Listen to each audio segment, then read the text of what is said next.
I'd like to call the meeting to order at 7 p.m. You get a roll call, please. Mr. Belfiore? Here. Mr. Biondo? Here. Mr. DiGiulio? Mr. Ludston? Here. Mrs. Floody? Here. Mr. Osiris? Here. Mr. Stoffel? Quorum has been established. Warner. Here. Mr. DiGiulio? Here. Thank you. Number 6, public hearing, cooperative withdrawal. A public hearing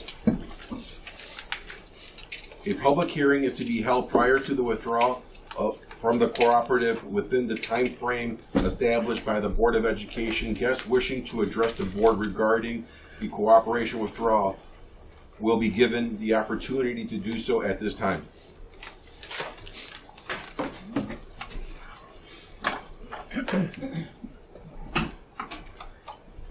Did you state your name? Just state your name. Yes, my name is Vince Scaletta. Oh, yes, absolutely. Well, place this up here.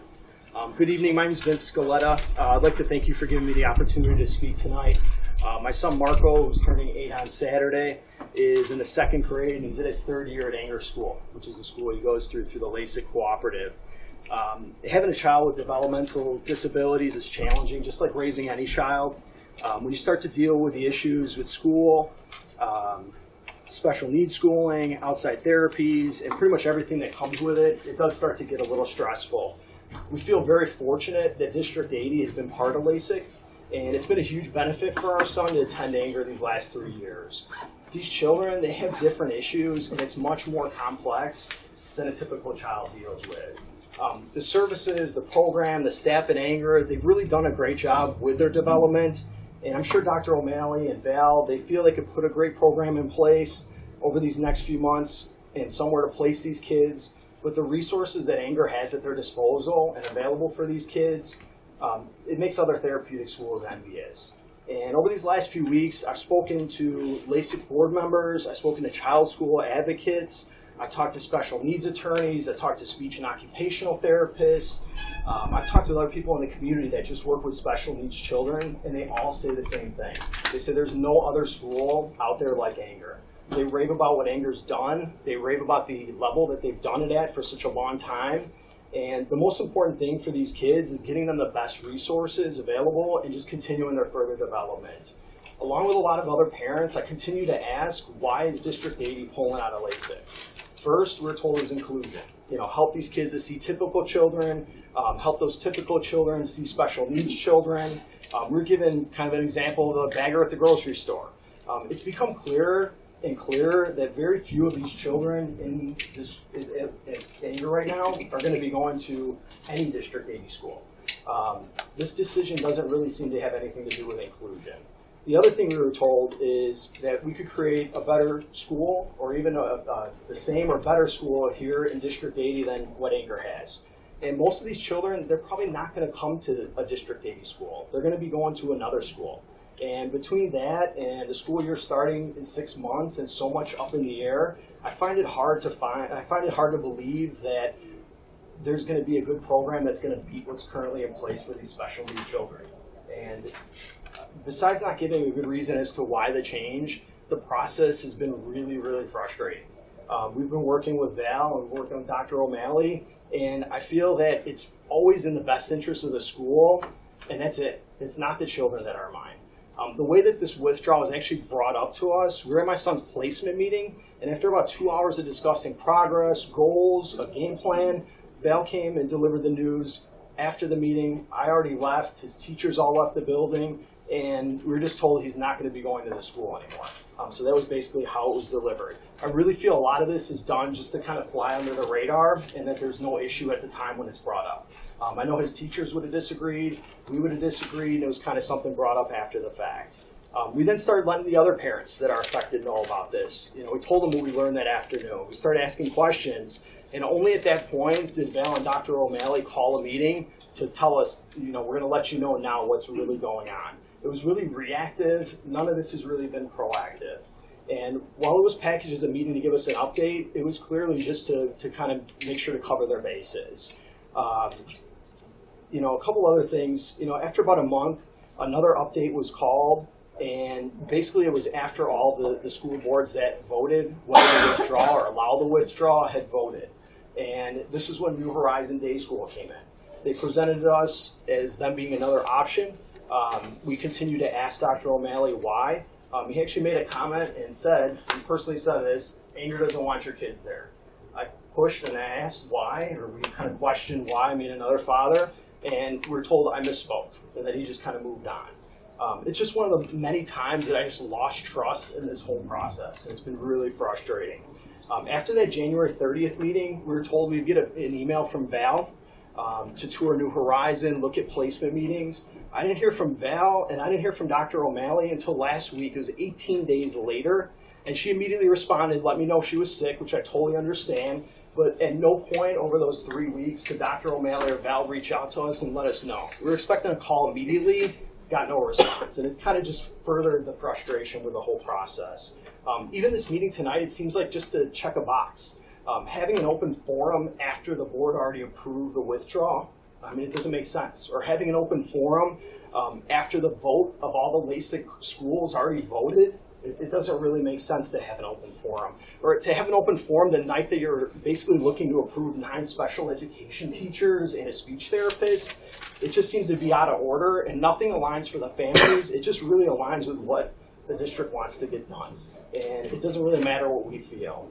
I hope the board, I hope Dr. O'Malley, Val, everybody else involved, just do what's best for the kids. It's not about the budget. I'm a lifelong resident. I've gone to Giles. This was my library from kindergarten to 8th grade. Just saw one of my teachers. I graduated from Ridgewood. I have a huge connection to our schools, our town, the community. We decided to come here and live here and raise our family here because of that sense of community. And I'm a proud resident of Norridge, and I would love to have my son go to Lee, and I would love to have him go to Giles, but he really belongs at Anger. So I appreciate your time. Thank you. Thank you.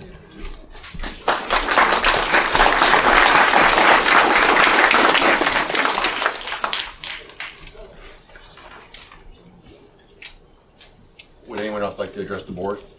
Yeah, please. Ma'am? Hello, my name is Alexia Spaziri, excuse me, and I have a son with cerebral palsy who currently attends an out-of-school district who will be affected by our district's withdrawal from the special education co-op. My son also goes to Anger. I would like to thank the board and all community members present for the opportunity to speak here tonight. There are certain times when a school must put in writing its decisions about a child's education and the reasons for those decisions. In this instance, it would be regarding our child's educational placement. On November 28th, we learned via word of mouth that our children would not be returning to their school next year. We sought answers to our questions and concerns and found none. Instead of you taking a proactive approach to be transparent and to share information, it took the parents' outcry and demand for a meeting to incite a reactive response from you, which included the posting of official documents outlining your intention to withdraw from the co-op. Though you may have met the legal minimum requirement for the amount of information you shared with us,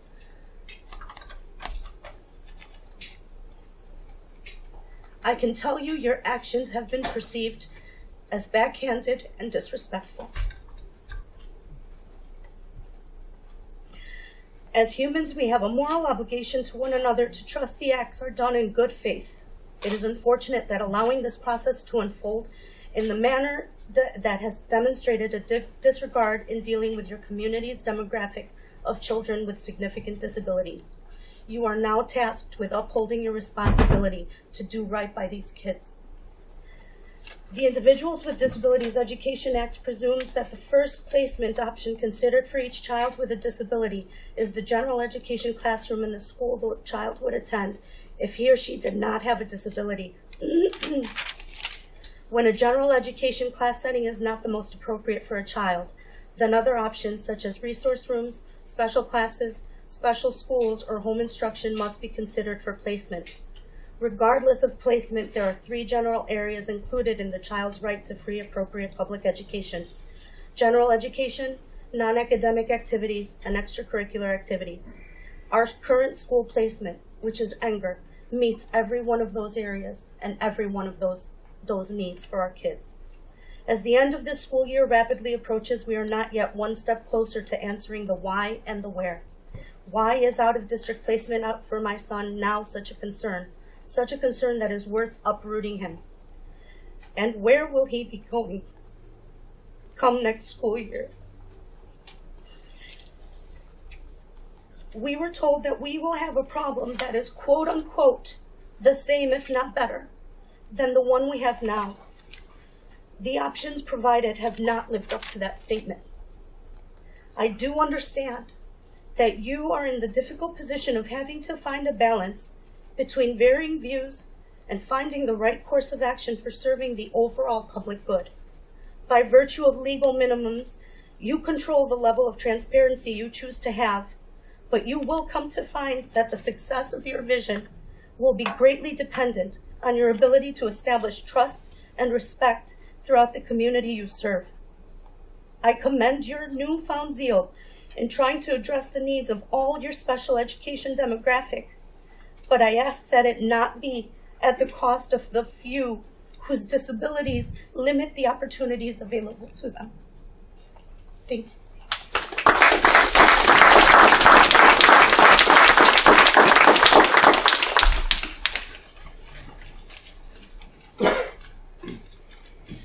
Does anyone else would like to address the board? Thank you. Adjourning the public hearing, will you all please rise for the Pledge of Allegiance?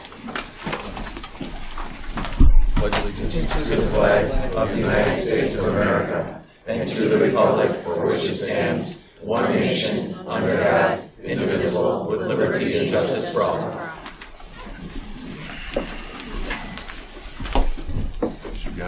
The mission of Norridge School District 80 is inspiring educational excellence in a nurturing environment. Thank you. I'd like to recognize our visitors for coming out in such a big number. Please feel free to sit down if you choose to. We've received a couple pieces of correspondence, 2 FOIAs, and we'll go right into the presentation for the Achiever 3000. Principal Palmer.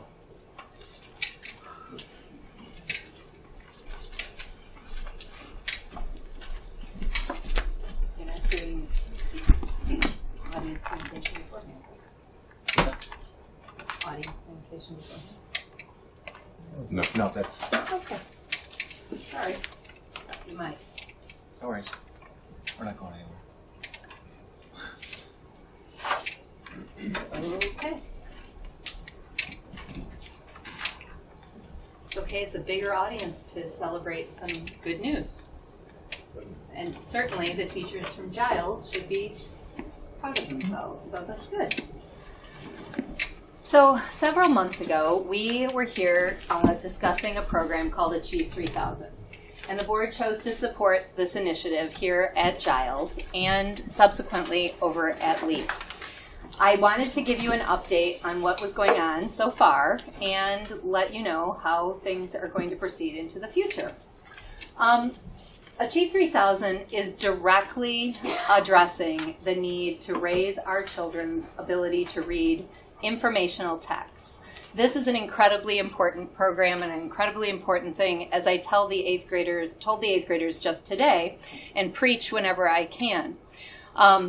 What you do today in reading is what is going to affect your SAT scores several years from now. What is going to get you into college is your college entrance exam. That SAT is overwhelmingly the number1 thing that gets you into college.